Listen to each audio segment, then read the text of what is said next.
গ্রেপ্তার ধর্ষক সঞ্জয় রায়, তার সঙ্গে গ্রেপ্তার ডাক্তার সন্দীপ ঘোষ। একই জেলে গ্রেপ্তার তালা থানার ওসি অভিজিৎ মন্ডল।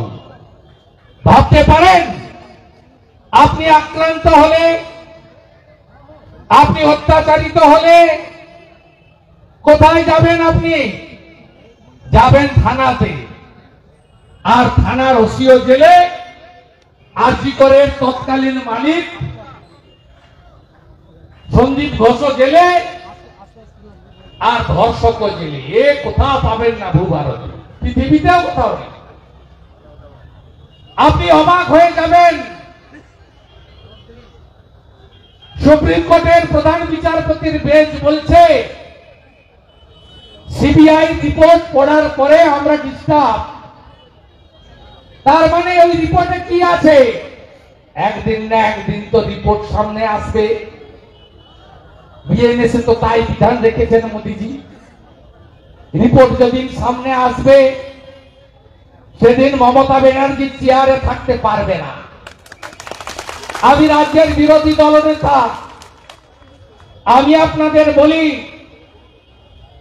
একটা ঘরে অত্যাচার করেছে, অন্য ঘরে নিয়ে গিয়ে দেহ রেখেছে।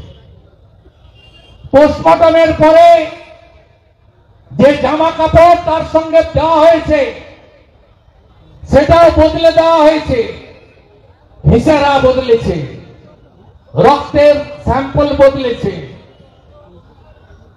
সিসিটিভি ফুটেজ নষ্ট করেছে। ভাবতে পারেন কোন রাজ্যে আপনারা আছেন?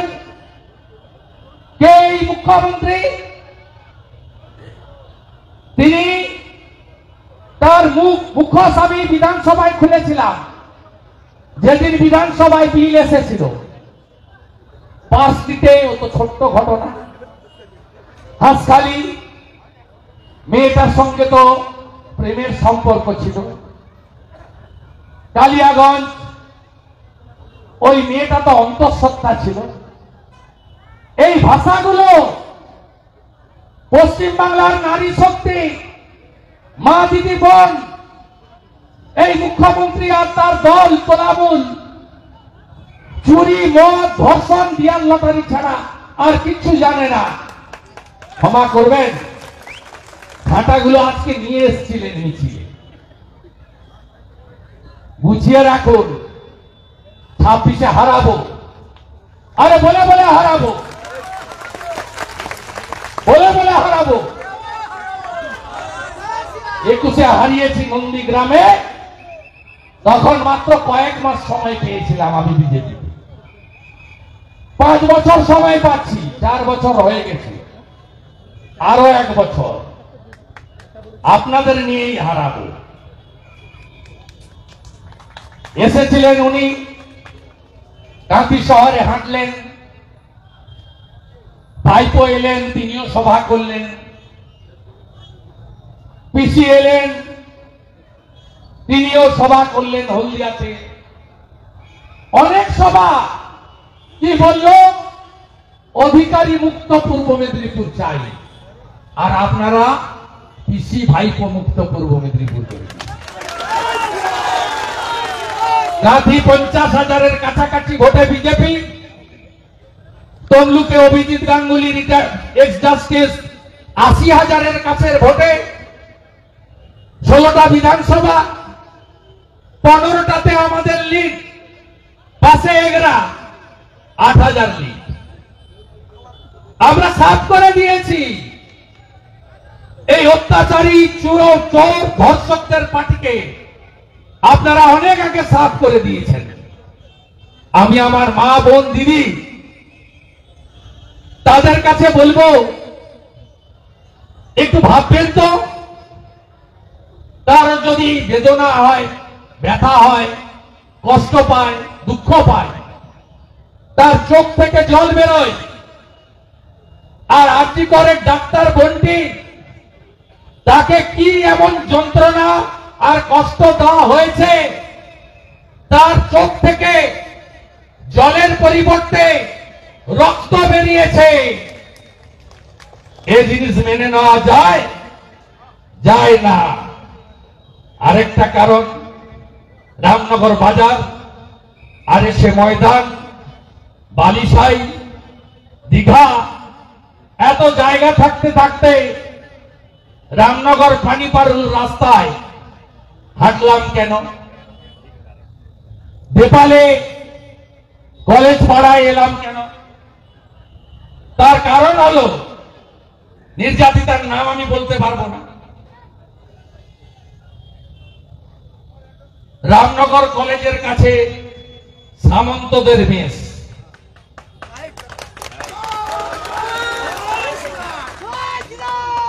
কি হয়েছে? সেই রাত্রে প্রায় 11টা নাগাদ আমি নিজের রুমে বসে কলেজের প্র্যাকটিক্যাল খাতা লিখছিলাম। সেই সময় কলেজের দাদা রাহুল সাঁতরা হঠাৎ করে পেছন থেকে এসে খারাপ উদ্দেশ্য নিয়ে আমাকে জড়িয়ে ধরে। তখন পাশের রুমে আমার স্বামী এবং অন্যান্য দাদারা গল্প করছিলেন। আমি রাহুলদাকে বাধা দিই, বলি এই রকম আচরণ করলে চিৎকার করে লোক জড়ো করব। এই শুনে রাহুলদা আমার রুম থেকে দ্রুত চলে যায়। শুনছেন তো? রেকর্ডও করছেন তো? এটা চরিত্রটা রেকর্ড করে নিয়ে যান, গ্রামে গিয়ে মহিলাদেরকে শোনাবেন যে কাদের ভোট দেয় লোক, জোড়া ফুল নিয়ে কারা ঘুরে বেড়ায়, কারা লক্ষ্মীর ভান্ডারের কথা বলে। লজ্জায় সেই রাত্রে এই ঘটনার কথা আমি আমার স্বামীর কাছে প্রকাশ করতে পারিনি।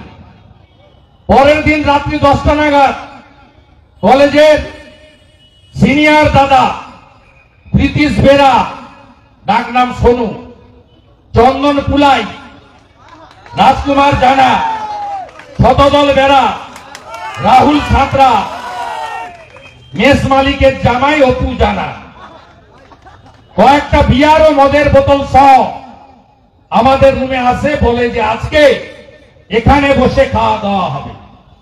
আমি এবং আমার স্বামী প্রতিবাদ করায় শতদলদা আমার স্বামী এবং আমাকে অশালীন ভাষা এবং প্রাণে মেরে ফেলার হুমকি ও পরীক্ষায় ফেল করানোর কথা বলে।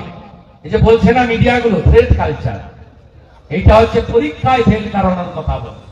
সব জায়গায়, প্রাইমারি স্কুল থেকে ইউনিভার্সিটি, পঞ্চায়েত থেকে নবান্ন, সব জায়গায় থ্রেট কালচার। আমাদের বাধ্য করে ওই ঘরে মদ্যপানের আসর বসায়। তারপরে আমাকে ও আমার স্বামীকে বিয়ারের সাথে মদ মিশিয়ে জোর করে খেতে বাধ্য করে। শুনছেন তো? এদের নেত্রীর নাম জানেন তো? 30 টাকার পাউচ। উনি দুটো কাজ করেছেন, বিয়ার লটারি আর 30 টাকার পাউচ। ভোরেও মাতাল পাবেন, দুপুরেও পাবেন, রাত্রেও পাবেন, সর্বত্র। আর কিছু চাকরি বাকরি নাই, দিক মদ দিতে পেরেছেন এই নেত্রী। তাই তিনি বিয়ার এবং মদ মিশিয়ে জোর করে খাওয়ালেন। এরপরে আমিও আমার স্বামী অজ্ঞান হয়ে যাই, চেতনা হারাই। আমার স্বামী রাত 12টা নাগাদ আসার পরে বেডরুমে আমাকে না খুঁজে পেয়ে পাশের ঘরে ছাত্র অনুপম জানার কাছে যায়। সেখানে